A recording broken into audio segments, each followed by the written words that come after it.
ליהודים הייתה אורה, הייתה אורה, ושמחה וששון ביה.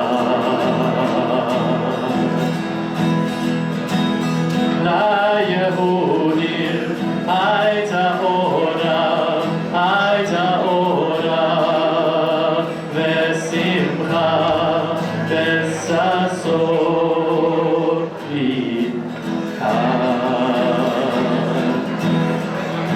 כן תהיה לנו, תהיה לנו, תהיה לנו, כן תהיה לנו, תהיה לנו, תהיה לנו. ליהודים הייתה אורה, הייתה אורה, ושמחה וששון ביה.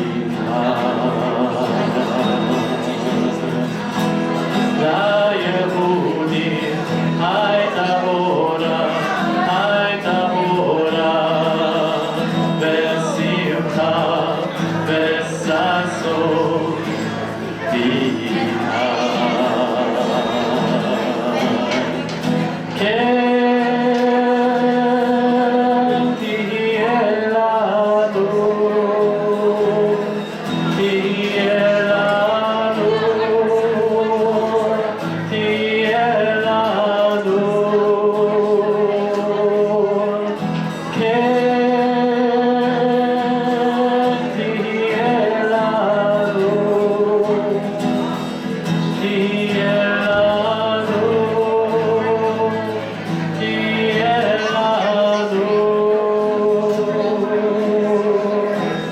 ליהודים הייתה אורה, הייתה אורה, ושמחה וששון ביה.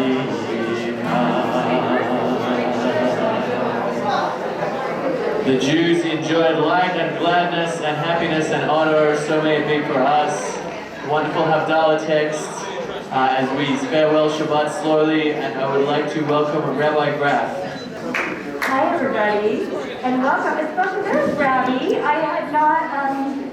I had not seen you, and I was hoping that you were here. So here you are. Yay!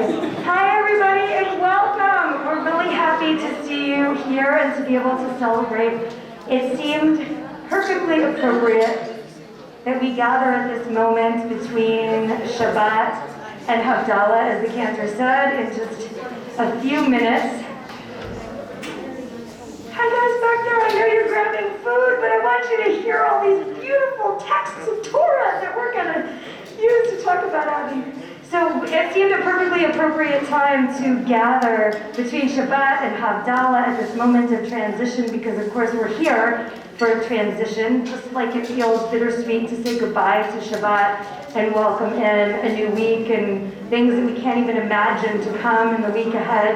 We are here for a bittersweet transition of goodbye and celebration, and also hello Richard. He's real. If anybody didn't see him, he's real.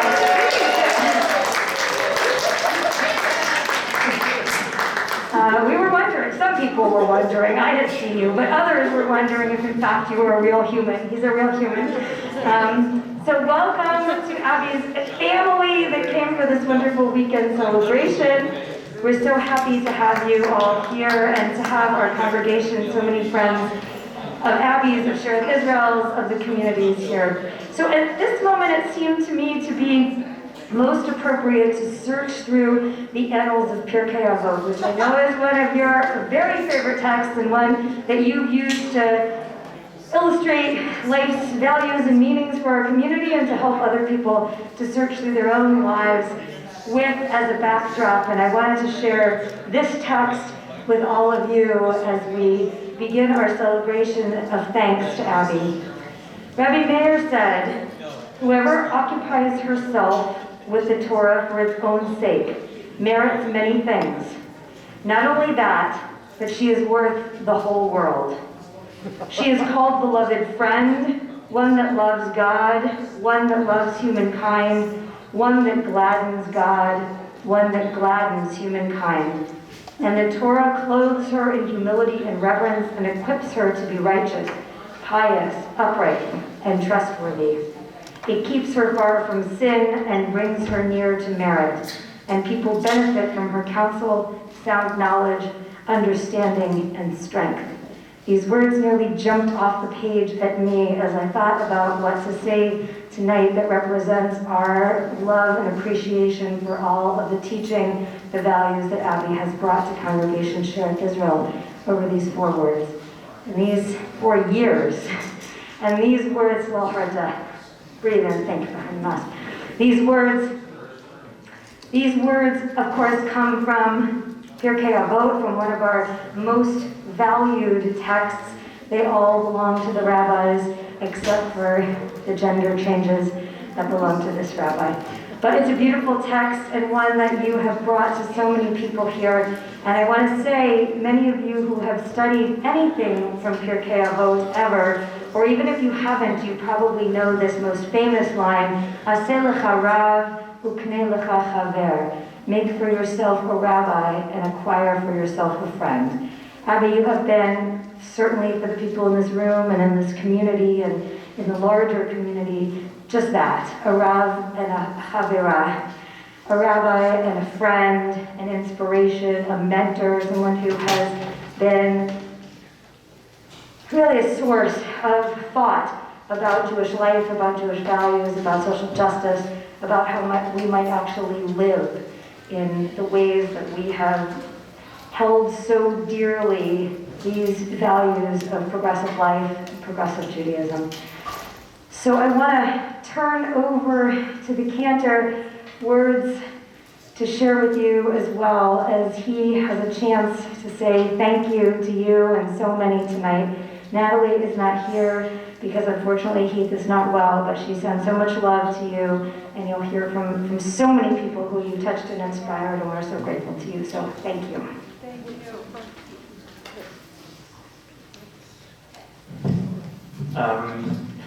Not a huge amount of words, but just thank you so much for being my junior clergy partner in crime. Whether it was, driving me back from the mikvah or giving me some advice on, how to start my new life in San Francisco, and just thank you so much for your words of wisdom, for your words of Torah, for your partnership, for your friendship, and for being such a wonderful human being. And I wish you so much, so many good things, so many well wishes with Richard and your family and your future.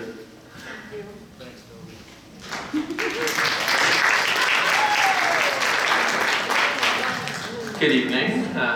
For those who have not had a chance to meet, I'm Gordon Gladstone, the Executive Director, standing in front of a hot microphone. Of course, what Toby didn't mention are all the other things that junior clergy engage in, like how to make a casserole from leftover bar mitzvah gummies, fun things you can do with your parking allowance, all manner of things. As was mentioned previously, Natalie Weissman, who's our Director of Youth Services, Director of Youth Programs. Youth programs, I think. Yes, youth programs. She would be mad if we didn't say canal. Canal, and you have pronounced it correctly. Canal, not Connell. Is not with us because her husband is unwell. We're sending him wishes for refuah shlema. My job is to be your substitute MC, and I'm going to try and do very little of that. I should note, however, though, that you are off to the land from which I came. I'm a former Milwaukeean. I graduated high school there, among other things. Graduate of the University of Wisconsin-Milwaukee, otherwise known as undergraduates without money. And the most Milwaukee joke we can tell is it's also called UCLA, which is the University of Cudahy by the lake almost. Only people who have lived around Milwaukee get that joke. Having said all of that, The people who are going to speak next, and I want you to organize yourselves and get up here for your aliyah. Nora, and then Mayaka, and then Stacy, and then Christina. Everybody has that, right? We know who's at bat, who's on deck, who's in the hole. Yes? Okay, fantastic. Get up here, do your thing.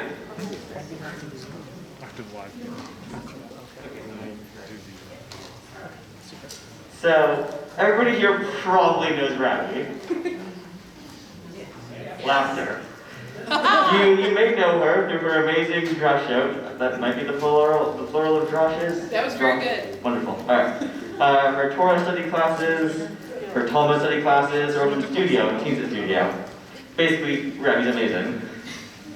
You may not know this, but Rabbi has a jar of candy on her desk. It's always there. It's got candy in it, of course. And it's become sort of an inside joke. Gremlining, where I will go and pluck a piece of candy. Yeah. Rabbi, you inspire creativity, provoke thought, kindle kindness.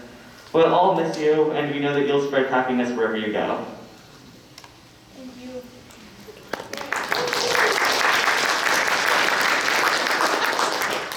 I'm not as tall as Zach, unfortunately. As you guys may know, I'm also leaving this year. I'm off to college near Boston, and I think that makes this easier for me. Because I know that I don't have to wait around and wonder if the people who come after Rabbi are going to be as good as her.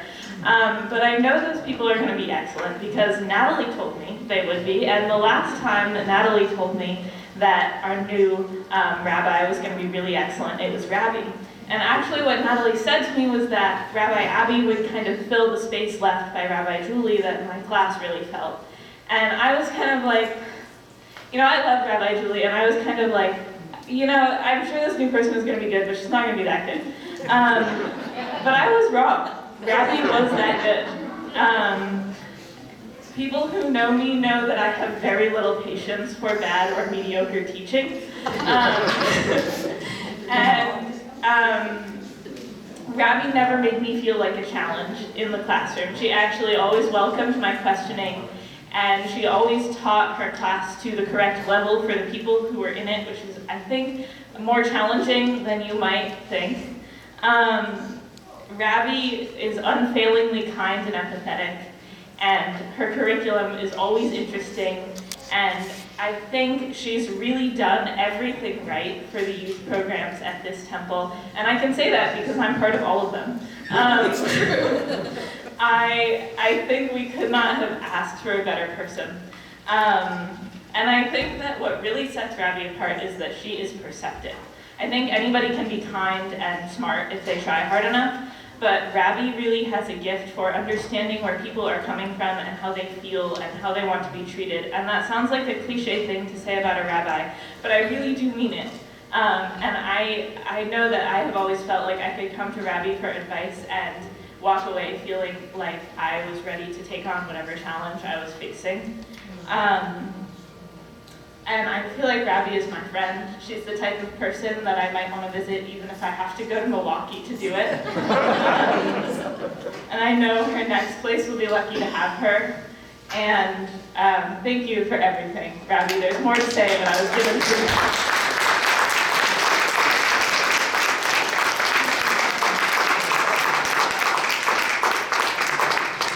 Natalie told me to make her cry, and I did it, just so you guys. Good speech. Hello. I brought my moral support because I might cry. When Natalie first asked me to speak to say something, my response was no, because you're not going. But reality set in, and you are going, and now I'm going to cry. So when Steve and I talked about what we would say to you, and for both of us, it's the story that is about you, but it's also about the synagogue. And when our son Asher's bar mitzvah was happening, That was the week that Cantor Frommer had a marriage on the East Coast that he had to go to, and Natalie, I think, had something she had to go to, and all of this stuff. And we were like, oh my God, all of our people, they're leaving. You know, we've got Rabbi Graf, thank God. And so I was freaking out, completely freaking out. And I talked to Stacy, and I'm like, I don't know, they want to bring in somebody with a guitar, blah, blah. But not, I don't know who this is. And she said, well, what about Rabbi Abby? And I'm like, oh, Rabbi Abby could do this? Oh, okay, everything's fine. And it really was. And that's kind of how it's been for our family with you. Like, oh, Rabbi's there? Oh, it's fine. Anything anybody says that's good about you, it's all true. There's nothing that we could say that is over the top about how amazing you have been and how much we feel like you're our rabbi, our clergy. So you're not going, and this is just a lovely evening. And that's the reality I'm mostly living. So obviously we're gonna really miss you.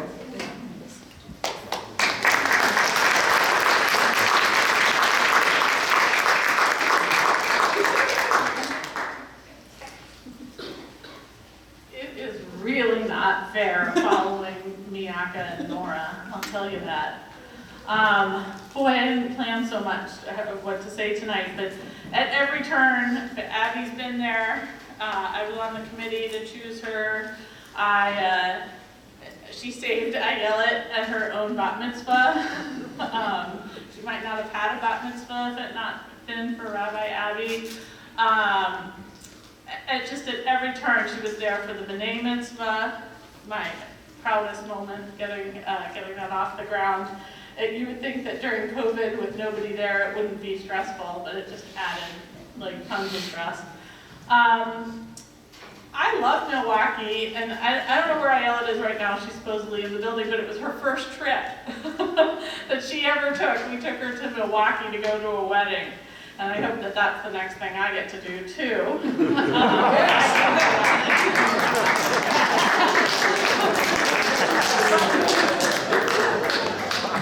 But before then, there's Summerfest.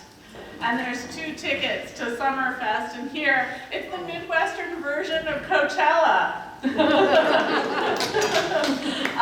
Not as fun, but I assume that the curators of the music and the Violent Femmes are playing this year. Yeah, they are. The curators of the music do have an ear to the ground, and I'm hoping that you find somebody new that you just love. You'll have to pick which day you go, but then I'll tell you where my friend Stuart is if you have another day you want to go. He'll be out scalping tickets, which is how we got these. I didn't buy them though. They were just sent in the mail.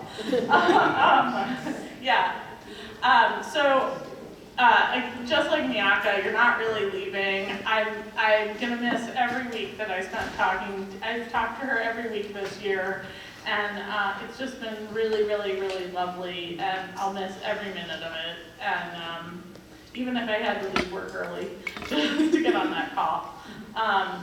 Thank you guys. Thank you for everything you've done for us. I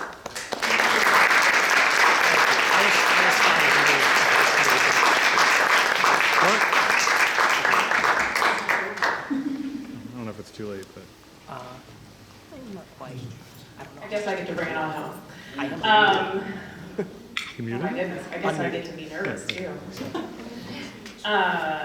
So I was chosen, Natalie asked me to speak on behalf of our Talmud / Pure K / wherever we want to go.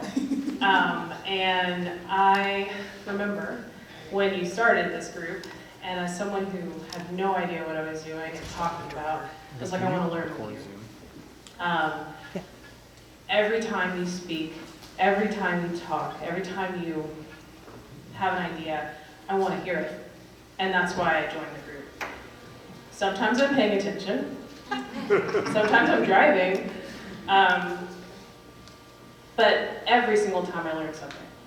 And it's what has made the group amazing It's what made us all a family during those times. I get to see your family. It was like being around a dinner table. And you have just brought so much to us, to me. And I just want you to know how much we've all appreciated learning from you, and also our after conversations about Star Trek. And every other nerdy thing that has made us giggle. It's what's made everything. It's what made Judaism come alive for me in a way that I don't think anyone else has ever done. So I want you to know that, and I want to say on behalf of our Pure K, Talmud, everything group, how much we're going to continue enjoying learning with you, but how much you have brought to us. So thank you.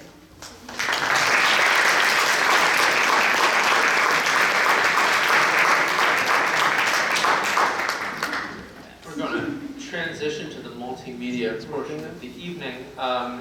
It should be noted that Abby will be launching a franchise operation for Pure K Farwell Avenue, if you're listening out there. Sure is. And did you move over to Prospect? No, it's Lafayette. Oh, you're right. All right. Okay. It's either Prospect or Farwell. I used to live in that neighborhood. Of course, I was much younger than you are, and my memories are a little hazier of that neighborhood as a result. In any event, I just wanted to note that there are a number of the extended Phelps clan here with us this evening from far and wide. Stand up so we can give you a round of applause. Thank you so much.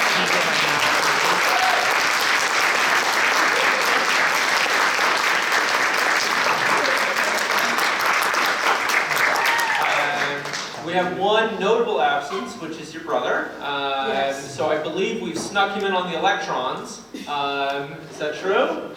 No way! Can they see me? Facsimiles of people. Yeah, turn the camera to Rabbi. Turn sound up, sound up. The sound's on. It's all high up. Is it- Are you guys unmute? You guys can unmute now. Oh yeah, you guys. Can you hear me? Yeah. Yes. Woo! Turn. Hello. Peter, turn Hello. Hello. I didn't know you were coming. Go to the mic. So. It was a surprise. It's an excellent surprise. Do you know there's a giant picture of you out there? There's a giant picture of you and Shmuley out there too. That's my brother Ben, and that's his girlfriend Tara, and that of course is Natalie, and I love all of them. And Shmuley is hiding under a bed. I'm hoping Shmuley's a dog and not Cat. a child. A Cat. Okay, that also works. Hide under the beds. You could do that. Child is hiding under the bed. There's probably an intervention for that. There's an app for that. Let me consult mine. I believe next we have video. Or they have remarks. Natalie. Yeah, Natalie's right. Do you guys Natalie have has remarks. whatever remarks you Natalie, have? Please give them. Do remarks. Can you stand up there, Abby? You want me to be up here? Yeah. If you Ben, can. do you have any remarks, Ben, or any embarrassing childhood stories you'd like to share with the people of Shavuot Israel? Do you want to tell them about the time I told you to get into a bag? Oh, look, it's Shmuley. Hello, Shmuley.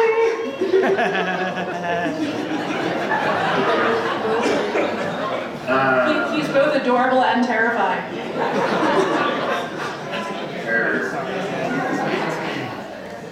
I just want to say it's so lovely hearing all of your wonderful stories and experiences.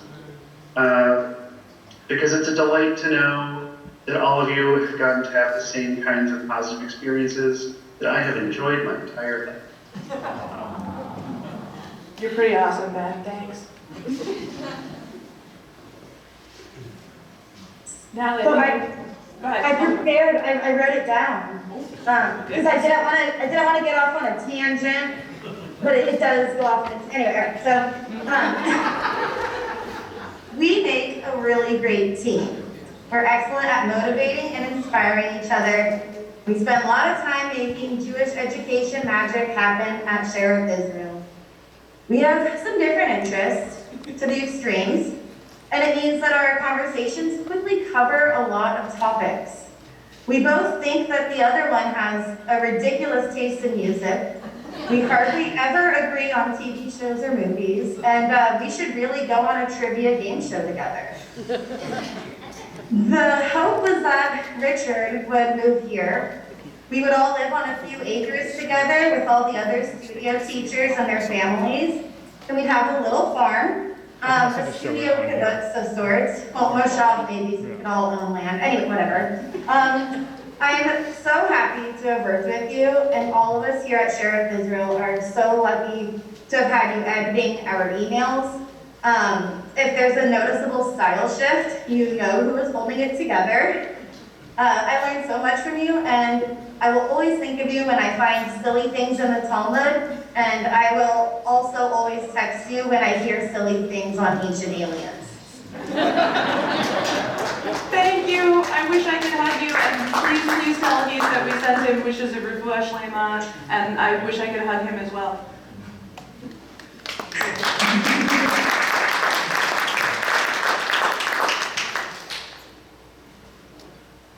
Okay.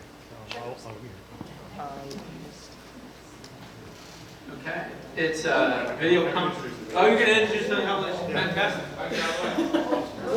So for those people who wanted to send in a video dedication, whether they could be here or not, we are going to be including their greetings, so or farewell, rather. And it was an honor to work with you, Abby, and I'm glad I could help make this come together, and that we can have your brother and Natalie part of this.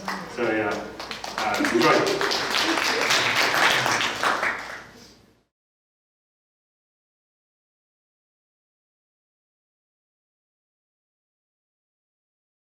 Hey, Abby.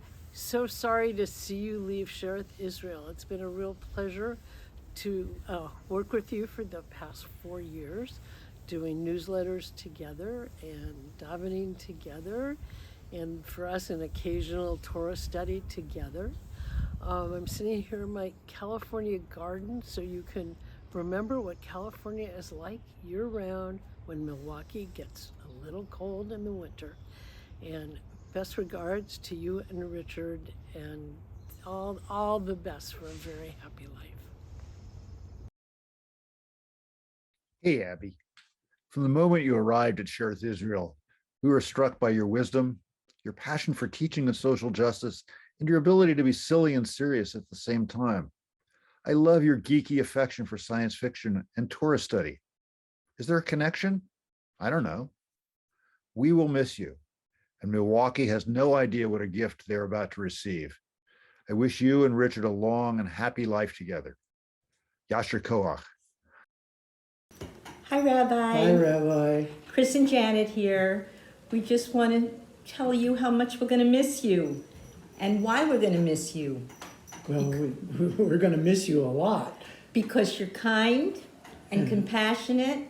And fun to be with. You're fun to be with, and you have a great sense of humor, and we really respect your integrity and your sense of social justice.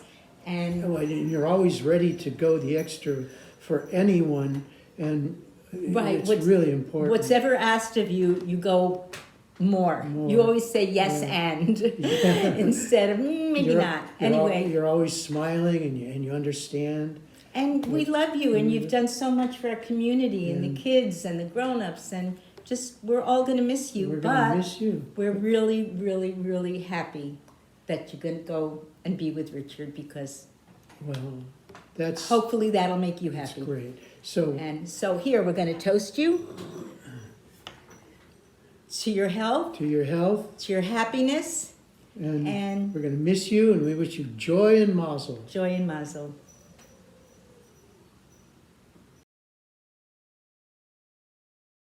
Abby, we love you. You are going to be so missed here in the Bay Area. And you always have a place here in the Bay. I just wanted to say thank you for all the incredible work you have done at Sheriff Israel and in our community as a whole. You are such a treasure, and Wisconsin is gaining the big cheese. We are so going to miss you.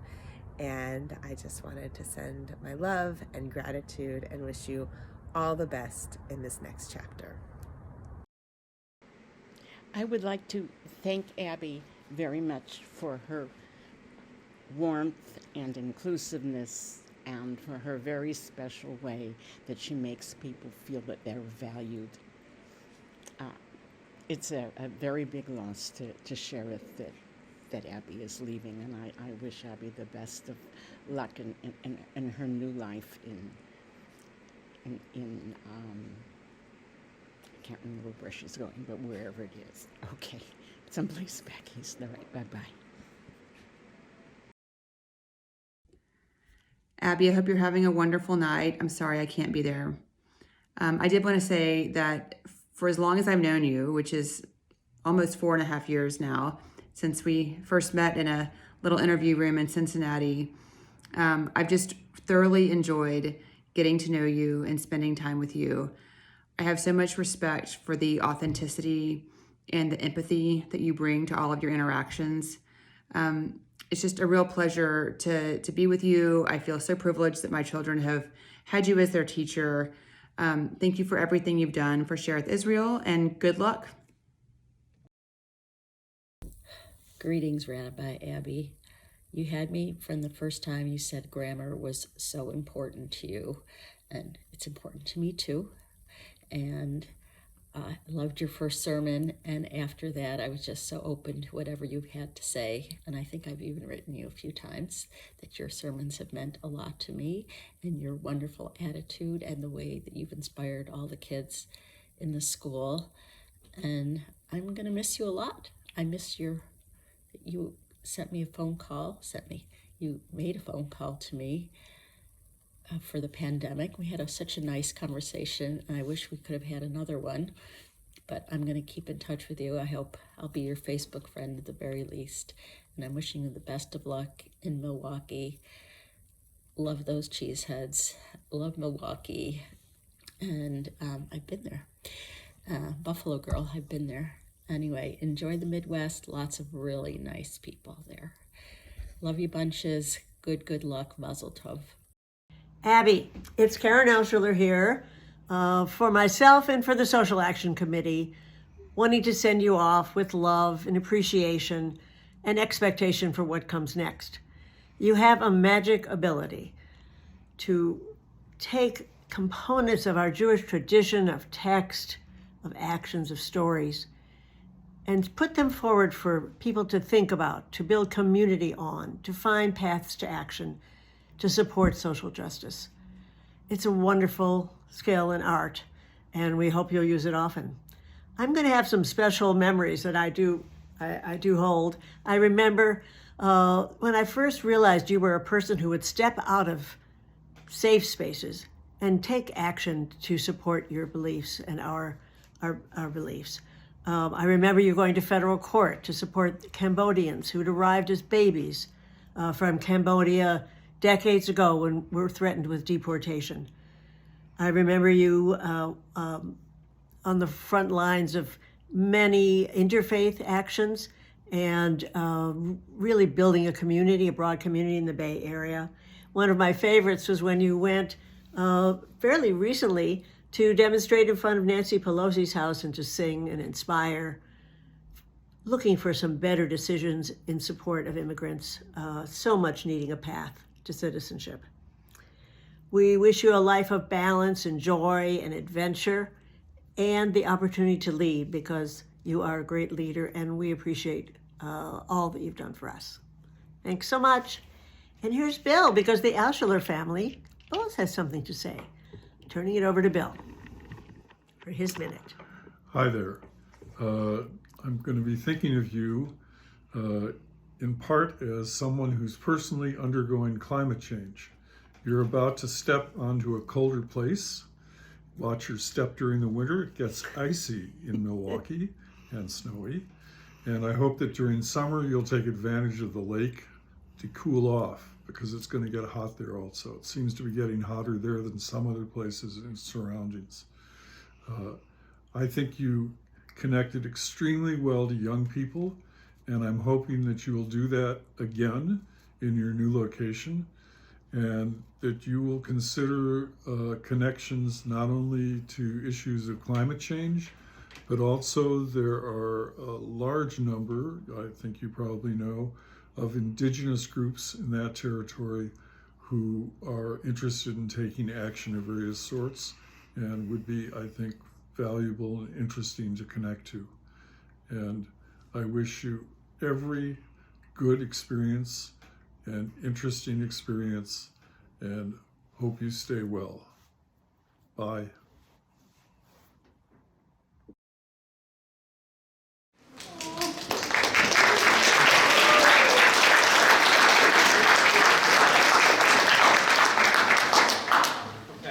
I was alerted to the fact there is a scrapbooking table in the back, which is all the way in the back. So wave again, please. Turn around and wave. That's where the scrapbooking table is, with people who are waving. And you can scrapbook your greetings, benedictions, blessings, and whatever it is that possesses you. Keep it safe for work.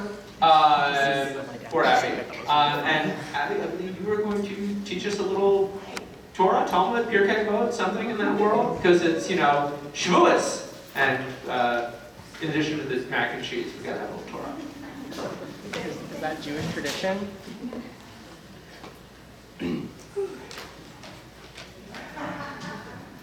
we go. Well, I'm all abuzz with feelings, but I shall try to breathe through them. Thank you so much, everyone.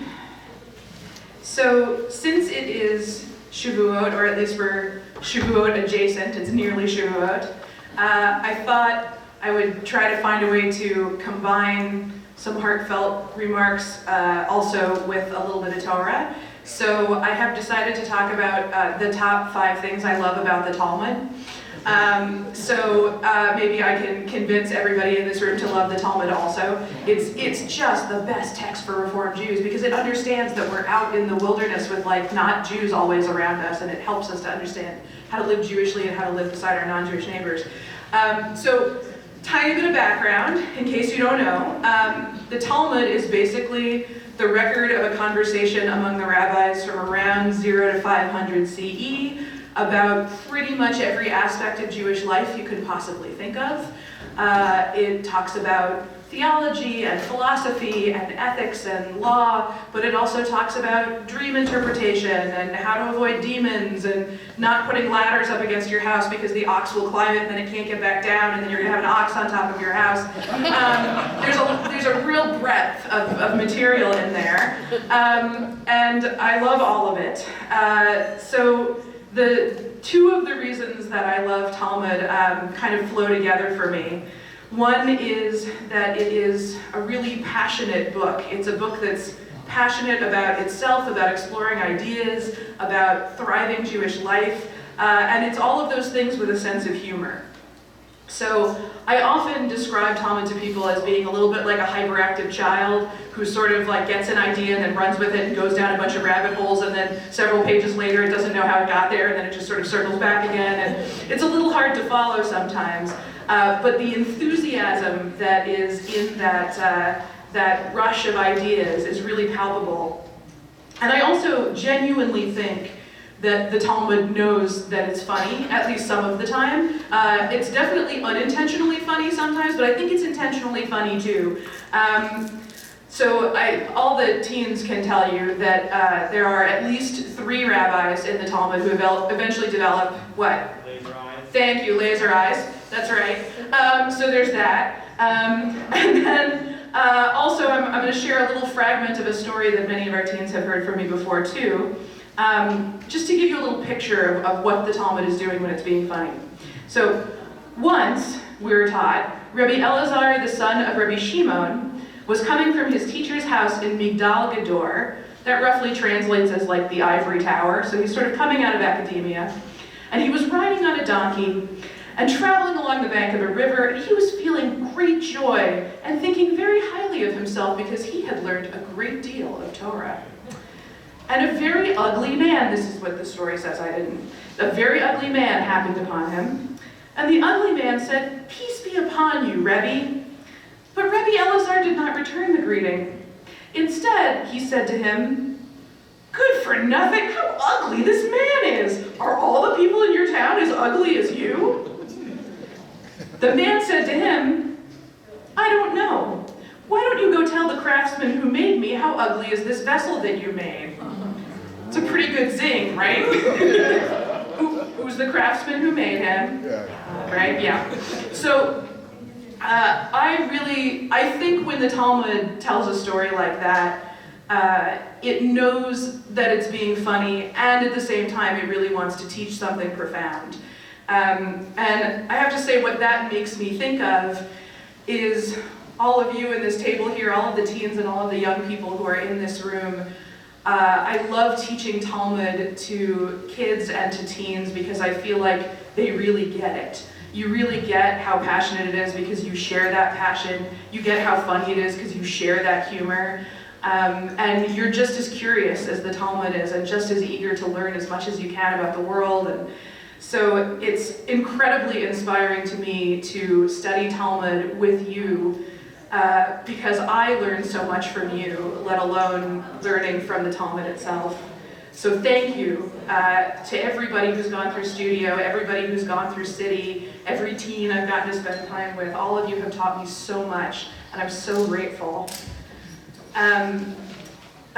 So the first two things, right? The passion and the nerdiness, really, of the Talmud, and then the humor. The third thing that I love about it is obsessed with justice and fairness, as indeed a lot of Jewish tradition is. And it's obsessed with those things in a way that also has a sense of humor. So to give you a fun example that some of the teens recently did with me, this is from Bava Kama 62b.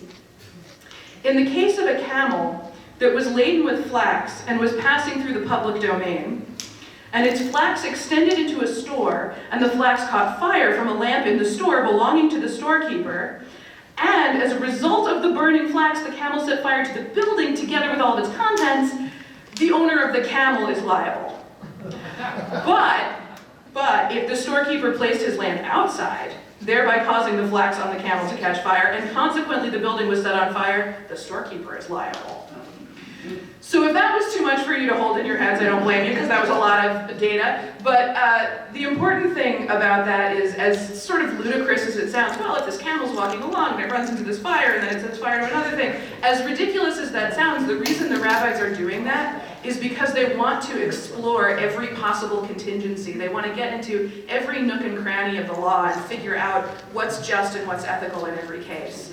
And so they're going to build the most complicated scenarios they can so that they can really thoroughly explore the ideas. And when I think about that, I think a lot about so many of you here at Shereth Israel who do incredible work on behalf of fairness and justice. I especially think of everybody who serves on the Social Action Committee, which of course is chaired by Stacy, who spoke earlier, and Karen, who you saw in the video. I think of Nancy Sheftel-Gomes, who runs the Hamotzi and the Chicken Supers programs. I think of David and who else? Who did the postcards? Steve Garber. Thank you, and Steve Garber, who worked on the campaign to send hundreds of postcards to folks voting in critical places to encourage them to go out and vote their consciences. There's so much extraordinary work that so many people at the synagogue do day in and day out. Oh, there's Karen in the real world. I didn't even, there you are.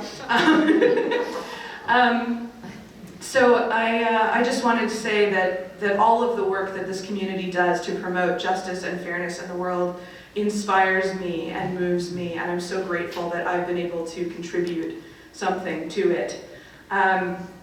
The fourth thing that I wanted to say about things I love about the Talmud is that it is deeply committed to innovation. There is a very famous story in the Talmud in which a bunch of rabbis are having a dispute about whether a particular oven, the oven of Achnai, whether this oven is kosher or not. And there's one rabbi who is really adamant in his position, and he keeps getting all these supernatural things to happen to support him. You know, he says, well, if I'm right, may this river prove it, and then the river starts flowing backwards. And if I'm right, may this tree prove it, and the tree gets up and uproots itself. And all of these incredible things happen, and finally, after he causes all these supernatural things, and nobody seems to be taking his side, a literal voice from heaven shows up and says, "Rabbi so-and-so is always right. You should really be siding with him." And the rabbi who's leading the opposition says, no, the Torah is not in heaven anymore. It's in our hands. We get to decide what it means, so we're not listening to you, voice of God. And then the rabbis make their own decision. And it's a really radical text. It's incredibly powerful for Reform Jews especially, but really for all Jews who want to see tradition continually evolve. And what that makes me think of here is really, first of all, I feel like everybody in this community is really committed to the ongoing growth and evolution of Judaism, but especially our staff and our clergy. And I've been so impressed by the willingness of everybody who works at Shereth Israel, from Luis and Estuardo, who make sure that the building runs, to David Malafi, who's outside protecting us, to Cantor Glass, to Zach McDale, who does a million different things for us. I'm gonna end up like failing to Peter Bonos. Anyway, there's so many people to name, but also especially the leadership, especially our Cantor Toby Glaser, and Executive Director Gordon Gladstone, and of course Senior Rabbi Jessica Zimmerman Graff. I'm so impressed and so inspired by how much you all want to keep innovating, pushing things forward, making this place creative and vital and part of this living process of Judaism. So thank you so much for letting me be part of that project with you. And I really look forward to seeing how Shereth Israel is going to keep pushing the envelope of Judaism going forward and becoming more and more a voice of Judaism in this city, which is so richly deserved. And the last thing that I wanted to say about loving this Talmud is that it's doing all of these things. It's being funny, it's being clever, it's exploring ideas, and all at the same time it balances this with a very deep sense of humility. The story I mentioned, the one in which the not so humble rabbi says, "Voice of God, we're not listening to you anymore," it actually ends in not quite the way you would expect. What happens next is that the rabbis decide to excommunicate the one rabbi who was the disagreeing voice, the one who got backed up by the heavens, and they also destroy everything he ever said was kosher. And he's so heartbroken that instantaneously a third of the crops in the whole world just die, which is, pretty impressive. And he, by the way, is one of the people who develops laser eyes, so everything he looks at catches fire. And ultimately, the rabbi who presided over his excommunication dies himself in response to the aggrieved rabbi's, not his intention to kill this other rabbi, but his deep sorrow and pain, and God responds to that. And I think the reason the story ends that way is because, I feel like I've said this about the Talmud a lot of times, but the Talmud understands, and the rabbis of the Talmud understand, that with great power comes great responsibility.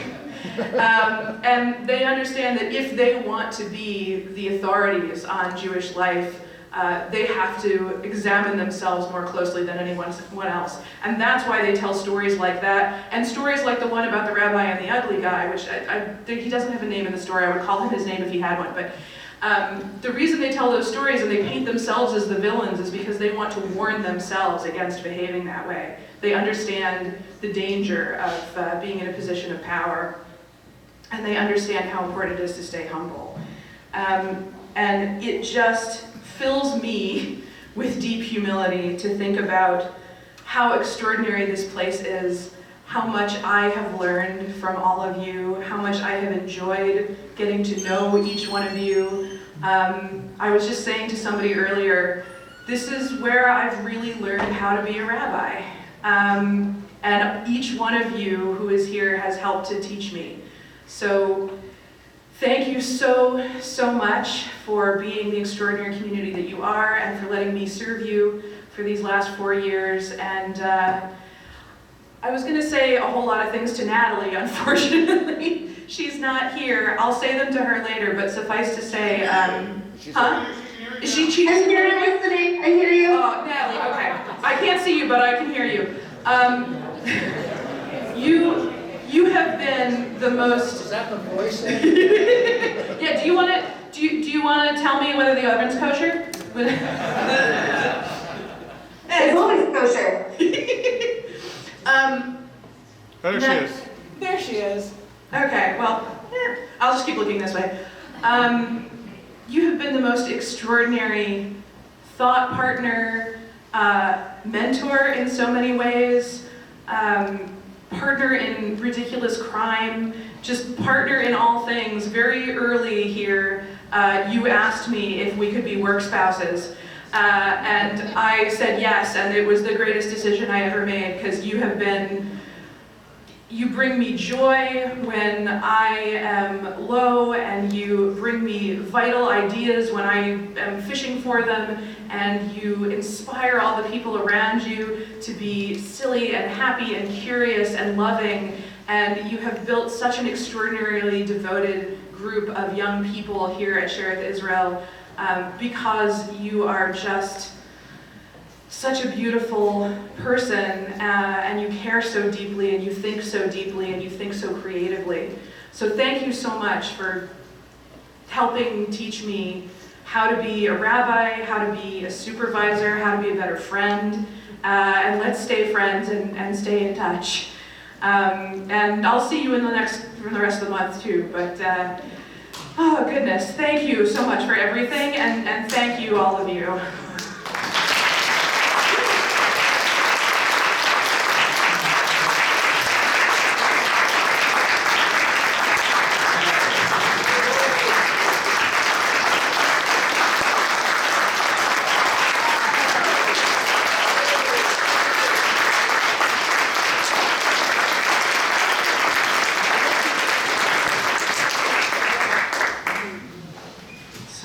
This evening is be nice to people. If you're going to have an argument about kashrut, bring sunglasses in case you develop laser eyes. There's probably something else in there.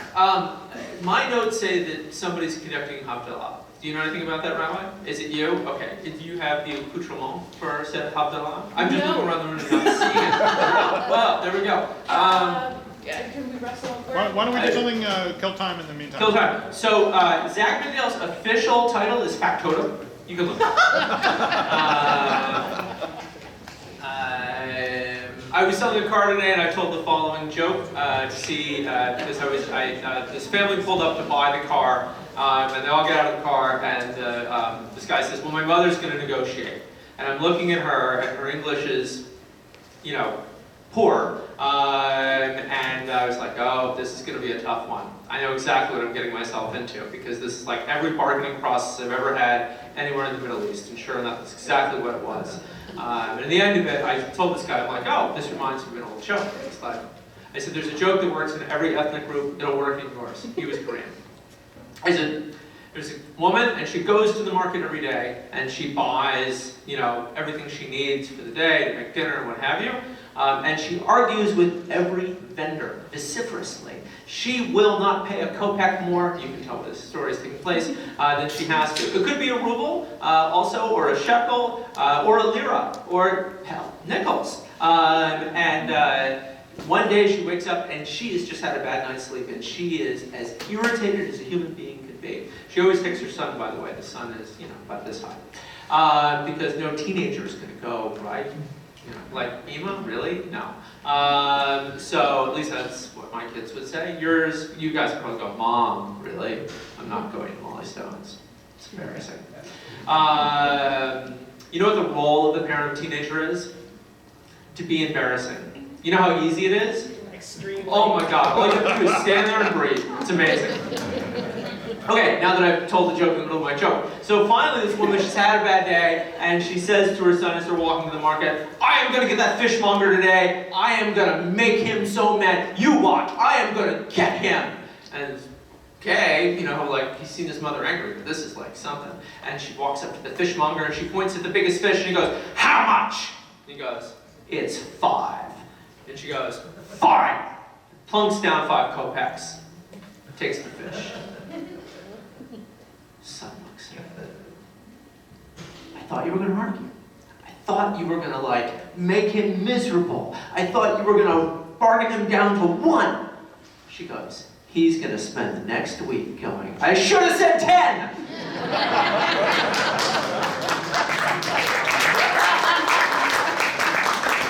I only tell prepared jokes, so don't do observational humor. Okay, did we get the Abdallah stuff while I was... Did somebody get... I think Toby went. Toby went. There's a candle in the library. There's a candle in the library.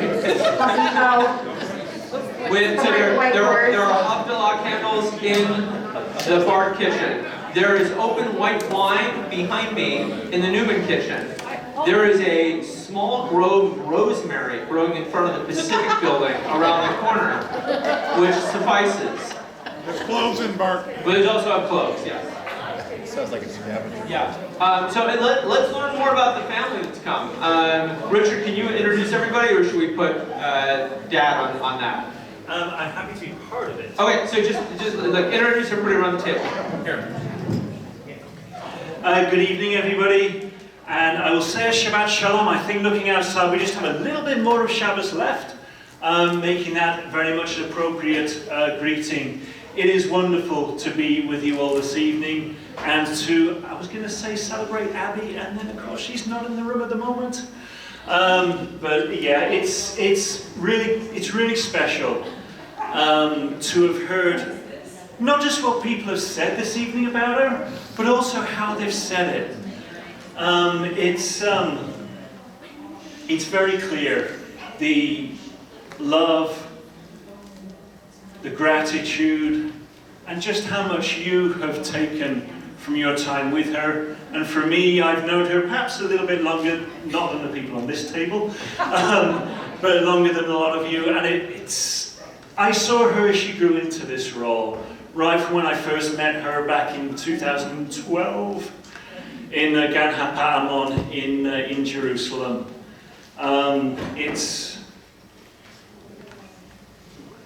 I say it's an honor. It's wonderful to see how much she has brought to you all, and I almost feel bad taking her away. But anyway, with that, could I ask somebody on the table to kind of move around, introduce everybody? No, but Natalie's still on, but I don't know how to get it on the screen.